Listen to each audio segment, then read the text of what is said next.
The World According to Humphrey, Betty G. Burney. Chapter 2, Night Life.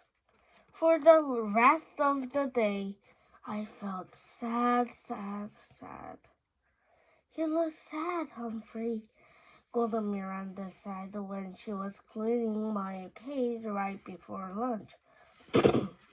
According to the chart Miss Mac had laughed, it was her turn to take care of me. Thank goodness. Miranda was the best cage cleaner and never said yuck.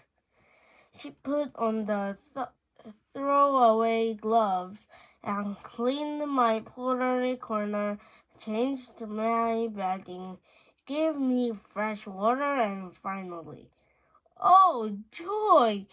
Give me a fresh grain, some lettuce, and mealworms. This will make you happy, she said as she slipped me the special treat she'd brought from home. Cauliflower. Naturally, Miranda has a good taste. I promptly saved it in my cheek pouch until I could store it in my sleeping house. Hamsters like to stash food for the future. After my cage was taken care of, I felt well enough to observe Mrs. Brisbane more carefully. Now Miss Mac was sore. Wore bright blouses, short skirts, and high shoes. She wore bracelets that jangled. She spoke in a loud voice and waved her arms and walked all around the room when she talked. Mrs. Brisbane, on the other hand, was short, with short gray hair. She wore dark clothes and flat shoes, and she didn't jangle at all. She spoke in a voice just loud enough to hear and sat at her desk or stood at the chalkboard when she talked. No wonder I was feeling drowsy after lunch. All the night food and all the soft talk. Is that all this hamster does? Sleep? She asked me at one point when she glanced over at my cage. Well, he's eternal, I replied. Raise your hand, Heidi Hopper. Raise your hand, Heidi, said Mrs. Brisbane. What's eternal? You know, eternal. He sleeps during the day, said Heidi. I was wide awake now. Nocturnal, I squeaked. Hamsters are nocturnal. Oh, you mean nocturnal, said Mrs. Brisbane, almost as if she had understood me. She turned and wrote the word on the board. Can anyone else make an animal that's nocturnal? Owl, said Heidi. Raise your hand, Heidi, said Mrs. Brisbane. But that is correct. An owl is nocturnal. Anyone else? A voice shouted out. My dad! Mrs. Brisbane looked around. Who said that? He didn't. Adrian. Tugwell pointed at A.G.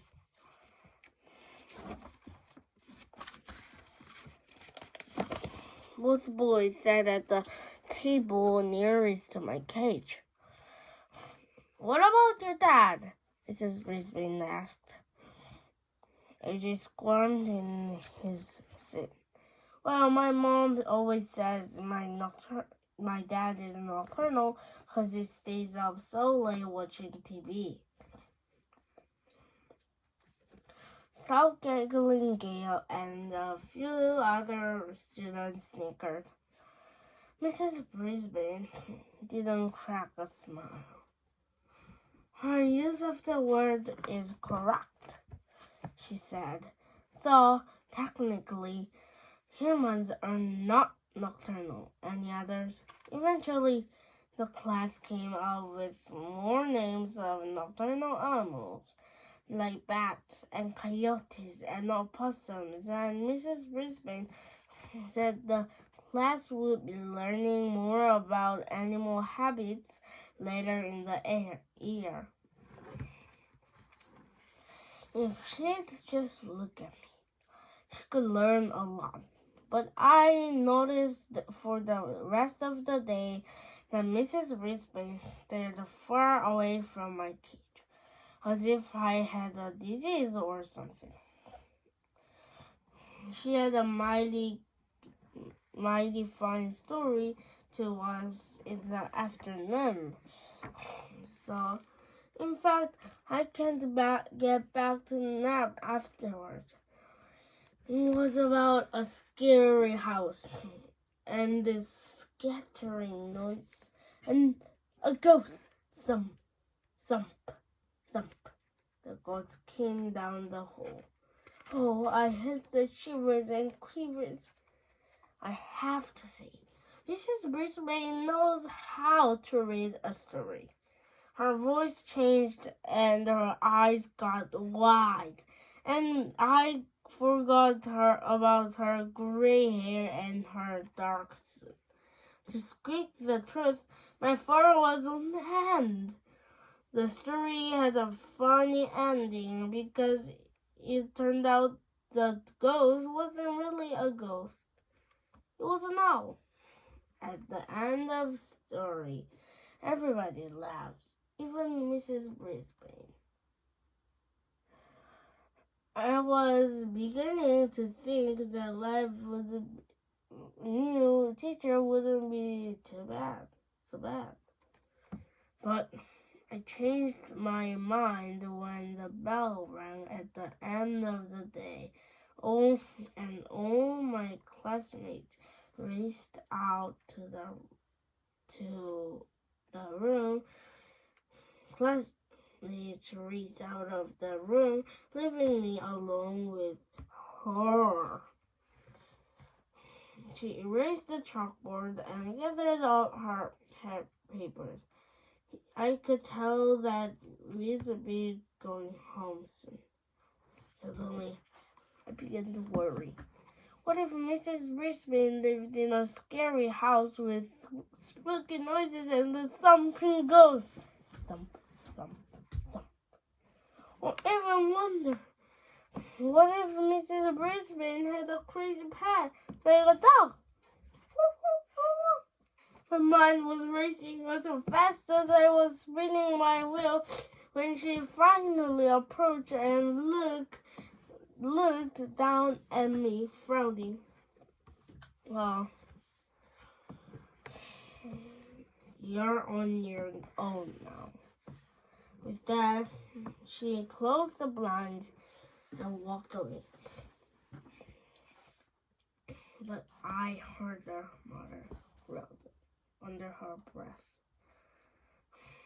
She left the classroom and closed the door. She left me alone, all alone, in room 26. I'd never ever been alone before. As the room slowly grew darker and quieter, I thought back to the happy times at Mrs. Mack's apartment. There were always cheery lights on them and music and telephone talking. And oh dear, during the day I never noticed how the clock on the wall ticked off the seconds one by one very loudly. Tick, tick, tick. It was a feeling. Sick, sick, sick. I wonder if there was any owls around room 26 or ghosts. I tried to pass the time by writing in my notebook about Panorama and my days at Miss Mac apartment. Writing took my mind off jittery nerves. But eventually, my writing paw began to ache, and I had to stop my scratchings. If only I could roam free, as I had at Miss Mac's apartment. Then I remembered the lock that doesn't lock. It only took a few seconds to jiggle the door open. Jiggle, jaggle, jiggle, jaggle, and then it's opened. I skittered across the table. Then, grasping the top of the table leg tightly, I closed my eyes and slid to the door. Ground. Ah, freedom! I dashed along the shiny floor. I darted behind the tables and cheered. I stopped to nibble underneath, stopped giggling Gail's chair. It tasted delicious and made the coolest crunching sound. I chewed and chomped and gnawed and nibbled. And when I stopped, I heard the sound. Thump, thump, thump! Just like the story Mrs. Brisbane had read us. Thump, thump, thump! Closer and closer down the hall, coming toward room 26. Then rattle, scratch, thump, thump, thump! Suddenly, I longed for the protective comfort of my cage. I dropped what was left of the peanut and scampered back. But when I got to the table, I thought a terrible thought. I slid down the smooth, shiny leg straight down. But how was I going to climb up again? I flung myself against the table leg, grabbed on and pushed up.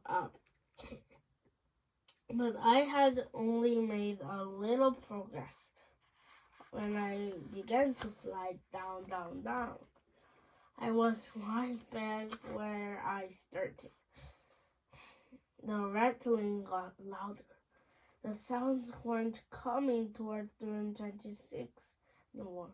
They were coming in room 26. Just then, I noticed a long cord running down from the blinds. Without hesitation, I lifted up and grabbed the cord and began to swing back and forth. My stomach churned, and I wished I'd never touched that peanut. But with each swing, I got a little higher off the ground. As soon as I saw the edge of the table, I closed my eyes and dived toward it. Whoosh! I slid across the table and scampered into the cave. As I pulled the door behind me, I was suddenly blinded by light. The something had turned on the light and was clumping across the floor. It was huge and heavy and coming right toward me. Just then my eyes adjusted to the light and I saw a thing. It was a man. Who have we here? A new student, a voice boomed. The man was smiling down at me. My, there was a lovely piece of fur across his lip. A nice black mustache. He bent down to peer in at me. I'm Aldo Amato. Who are you? And I'm Humphrey. And you scared me half to death, I told him. But as always, all that came out was squeak, squeak, squeak. I squinted at the sign on my cage. Oh, you're Humphrey. Hope I didn't scare you half to death, he said with a laugh. I've just come to clean the room. I come every night. Well, where have you been? He said. He rolled a big cart with a bucket and mops and brooms and all kinds of bottles and rags on it. Oh, that's right, he replied as if we were having a real conversation. Miss Brisbane came back today. She's a good teacher, you know, Humphrey. Been teaching here a long time. Wish I had a good teacher like her. Say, you like music, Humphrey. Squeak, squeak, squeak. I tried to tell him I love music almost as much as I love Miss Mac. Suddenly, a song came blasting out of the radio on his shirt, and he set to work. Sweeping, mopping, moving desks, dusting. But Amato didn't just dust them up. He spun and swayed. He hopped and leaped. He twisted and twirled. How do you like my floor show? Aldo asked me as he grasped the mop like a dancer holding his partner. Get it? It's a floor show because I am cleaning the floor. Then Aldo roared the biggest roar of laugh I'd never heard. His big mustache shook so much I thought it might fall off. You like that? I'll show you a real talent, Humphrey. Aldo Amato picked up his broom and very carefully stood it up with its very tip, balancing on one outstretched fingertip. It wiggled from side to side, but Aldo moved with the broom and managed to keep balance straight in the air for an amazingly long time. When he was finished, he bowed deeply and said, "What do you think? I'm going to join the circus." And he roared again. Then Aldo wiped his forehead with a big bandana and sat down at the table where AJ usually sits. You know what, Humphrey? You're such a good company. I think I'll take my dinner break with you. Do you mind? Please, please, please, I squeaked. Aldo pulled his chair right up to my cage. Hey, you're a handsome guy, like me. Here. A little bit of green won't hurt you, will it? He tore off a piece of lettuce from his sandwich and pushed it through the birds. Oh, of course, I hid it in my cheek pouch. Aldo chuckled. Good for you, Humphrey. Always save something for a rainy day. The two of us shared a very pleasant meal as Aldo told me about how he used to have a regular job where he worked during the day. But then his company closed down and he couldn't find a job for a long time. He couldn't even pay the rent when he was lucky enough to get hired at Longfellow School.